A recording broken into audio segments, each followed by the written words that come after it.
Hello everyone, welcome back to my channel. I hope आप सभी बहुत अच्छे होंगे। तो चलिए बिना टाइम वेस्ट किए बढ़ते हैं आज के टॉपिक की तरफ।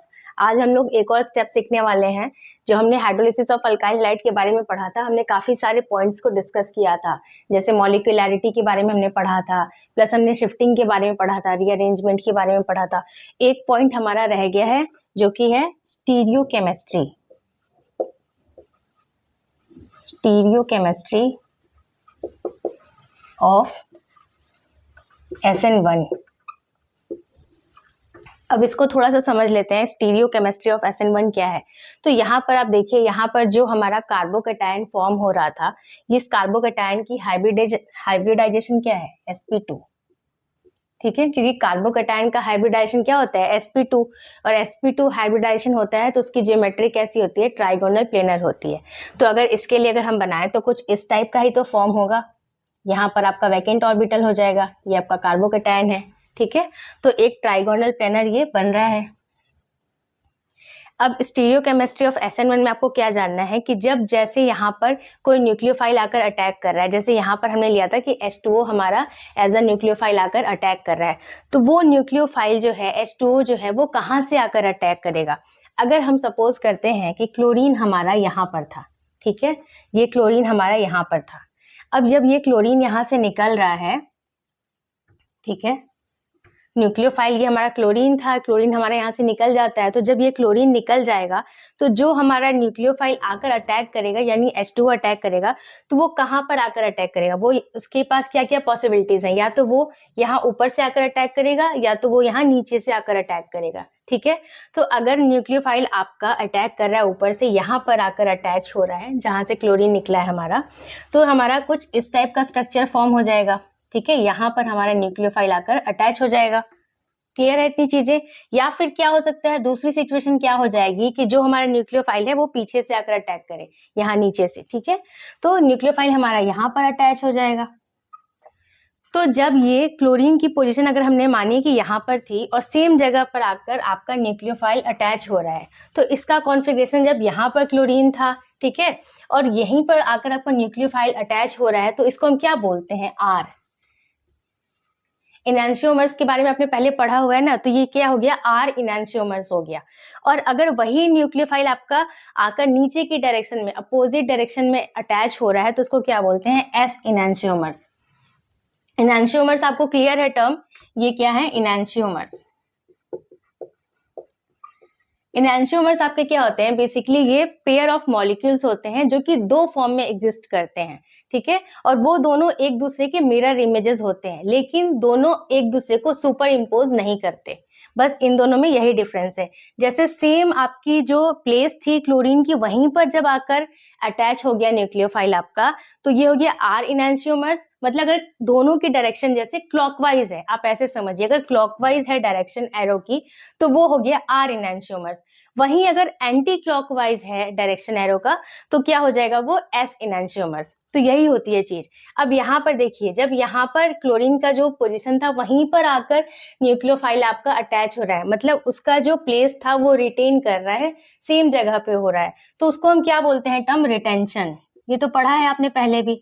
ठीक है, और वहीं जब आपका जहां पर न्यूक्लियोफाइल है उसके अपोजिट डायरेक्शन में आकर अटैच हो रहा है, ठीक है, यहाँ पर क्लोरीन था, अब ये अपोजिट डायरेक्शन में नीचे की तरफ से आकर अटैक कर रहा है हमारा H2O। तो जब अपोजिट डायरेक्शन में आकर अटैच हो रहा है तो हम उसको क्या बोलते हैं, इन्वर्जन। ठीक है, ये हो गया इन्वर्जन। रिटेंशन और इन्वर्जन, इन दोनों को मिलाकर हम क्या बोलते हैं, ये आपने पहले पढ़ा हुआ है, रिटेंशन प्लस इन्वर्जन। दोनों अगर हो रहा है तो इसको मिलाकर हम क्या बोलते हैं, इसको मिलाकर हम बोलते हैं रेसिमिक मिक्सचर।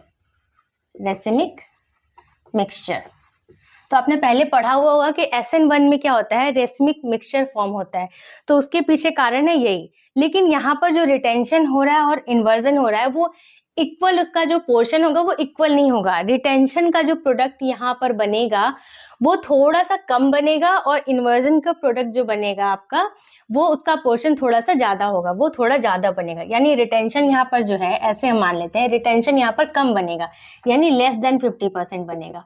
और जो आपको इन्वर्जन का प्रोडक्ट होगा वो कितना बनेगा, वो मोर देन 50% बनेगा आपका। अब इसके पीछे क्या लॉजिक है आपका, अब यहाँ पर जैसे आप मान लीजिए कि रिटेंशन हो रहा है, इन्वर्जन भी हो रहा है, ठीक है। अब यहाँ पर जब रेसिमिक मिक्सचर फॉर्म हो रहा था तो यहाँ पर एक चीज हमें नोटिस करनी होती है कि ये जो हमारा है कार्बोकेटायन, ये कैसा है। अगर रेसिमिक मिक्सचर फॉर्म हो रहा है तो क्या होगा कि आपका जो स्टीरियो केमिस्ट्री है इसके ऊपर इफेक्ट पड़ेगा, लेकिन उसके लिए एक कंडीशन होनी चाहिए कि ये जो आपका कार्बोकेटायन है ये कायरल कार्बन होना चाहिए।